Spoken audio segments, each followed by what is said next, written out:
Minha gente, fogos de artifício, fumaça e fragmentos de fogueira podem causar danos aos olhos. Por isso, é preciso que tomar certos cuidados durante as festas de São João. Aqui no estúdio eu converso agora com o doutor Rui Cunha Filho, que é oftalmologista. Tudo bom, doutor Rui? Como é que vai? Tudo bom, Casemiro? Bom dia! Grande satisfação estar aqui no seu programa mais uma vez. Satisfação é nossa. Me conta uma coisa, como é que foi o São João?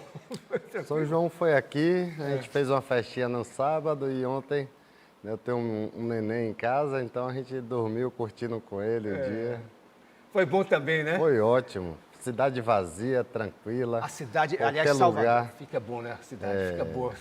Tranquila, sem engarrafamento, as praias mais vazias. Shopping, mercado, tudo vazio, então tudo pra gente, né? Agora, doutor Rui, me fala aí os cuidados que a gente deve ter. Que tipo de problema, por exemplo, os fogos de artifícios, eles podem cegar? Eu vou logo exagerar, podem causar algum tipo de lesão grave até a cegueira nos olhos? Podem causar cegueira, né? Você ressaltou muito bem que principais riscos do São João, que é uma grande festa, né, tradicional no Nordeste, na nossa festa mais gostosa, são os fogos de artifício e fragmento de fogueira.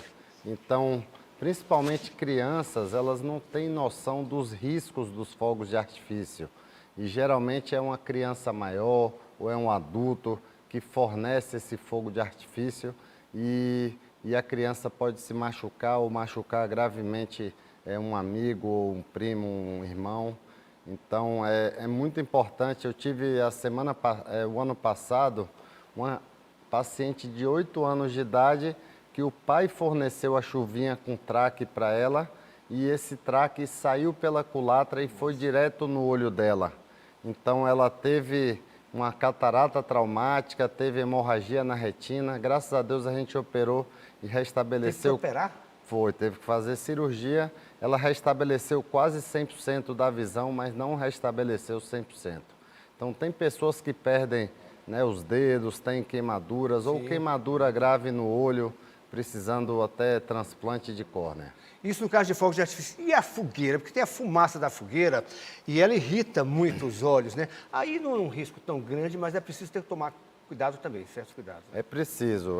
A depender do vento, a gente tem que se posicionar fora da fumaça e fuligem, porque às vezes a pessoa coloca, né, cadeiras em volta da fogueira e fica ali recebendo fumaça e fuligem, e ali são corpos estranhos que vão entrar no olho e se misturar na nossa lágrima.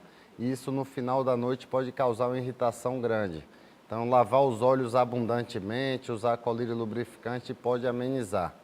Agora, por exemplo, o senhor falou, muita gente gosta, São João do Interior tem a tradição da fogueira, como a gente está vendo aqui, ó, a imagem, as pessoas ficam em volta da fogueira, certo? Conversando, e sem perceber, às vezes a fumaça vai entrando nos olhos, né? Qual seria, por exemplo, a proteção para soltar fogo? Um óculos resolveria, ajudaria? Com certeza, os EPIs, né, óculos que são acessíveis em qualquer lugar, casa de materiais de construção, protegem muito bem os olhos, mas na prática é muito difícil de ocorrer que a pessoa, né, vai comprar um EPI para soltar fogos. Ele vai lá, né, naquele momento é uma tradição e existem alguns fogos como morteiros, espadas que, né, a depender da qualidade da confecção, elas podem sair pela culatra. Então, o grande risco é esse, os traumas maiores, né? A gente tem o nosso HGE e o DEORC com emergência em oftalmologia 24 horas, e a gente pega casos, geralmente, de fogos de artifício que não funcionaram devidamente e causaram um acidente grave. Às vezes a pessoa perde parte da mão, ou então pode vir para o rosto causando lesões oculares. São verdadeiras armas, né, doutor Rui? Uma espada, um rojão potente, tem um que chama pancadão, meu irmão. Imagine, o nome já fala, pancadão. O movimento aumenta muito, assim, de pessoas que têm problema nos olhos e queimados, a gente sabe também. Com o senhor também? O senhor já atendeu esses dias alguma coisa assim? Eu não atendi porque eu não trabalho diretamente lá na urgência, mas eu pego os casos cirúrgicos. Sei. Mas com certeza quem está hoje em serviços de emergência de oftalmologia está pegando casos relacionados ao São João. Eu acho que na capital a gente solta menos fogos, né? Porque existe um pouco de restrição até por conta da lei de soltar fogos, de acender Tem algumas fogueira. guerras aí em bairros, né, de espadas, né?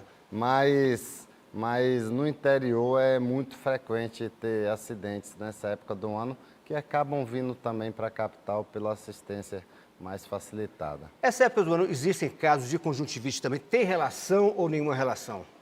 Tem muita relação. Essa época do ano a gente está tendo surtos de conjuntivite adenoviral, que é uma conjuntivite viral muito forte, e os vírus, né, os enterovírus que provocam gastroenterite estão muito frequentes e podem causar sintomas gripais e conjuntivite também.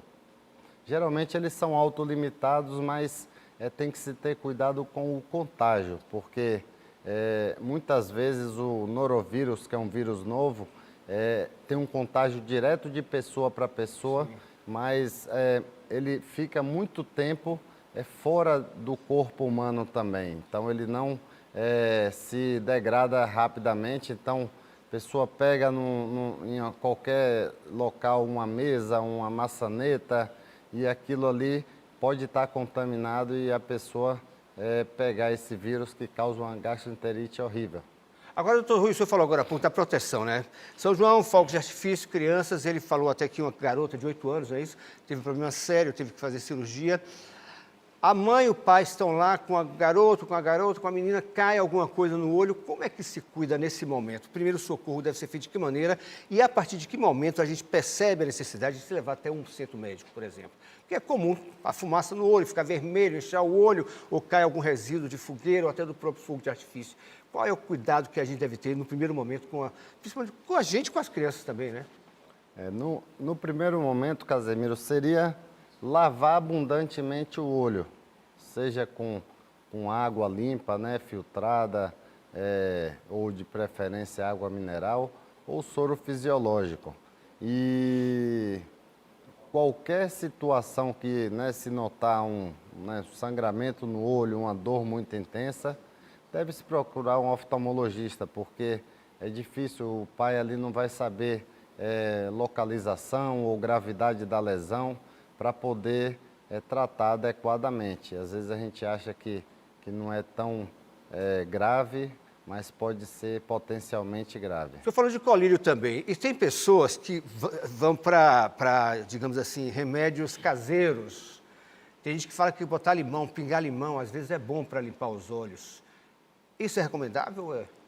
É mito e até ruim? Não é recomendável porque a nossa lágrima ela tem um pH, que é o pH fisiológico da lágrima. E aí quando se pinga limão, que é um pH muito ácido, vai inflamar muito o olho.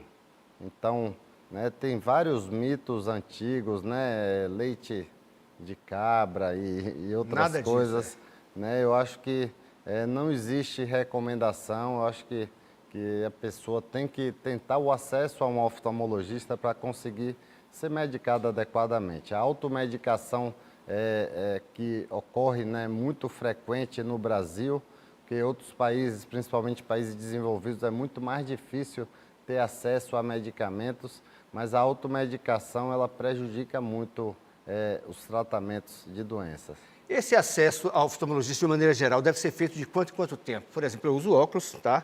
Tem um determinado grau, nem lembro, acho que 2 ou meio, um óculos multifocal. De quanto em quanto tempo a gente deve procurar um profissional oftalmologista para ver se mudou o grau e a partir do momento que a gente usa o óculos, diminui o grau ou tende a aumentar também?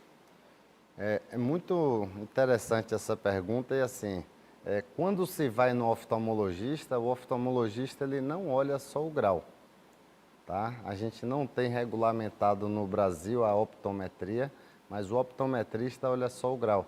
Ele vai fazer alguns exames para prevenção de doenças oculares. Então, desde o primeiro mês de vida, depois com 1 ano e anualmente, a pessoa que não tem problemas oftalmológicos deve ver um oftalmologista porque ela vai fazer uma medicina preventiva. Vai ser avaliada a pressão ocular, o nervo óptico, a retina, a córnea, e o grau dela também.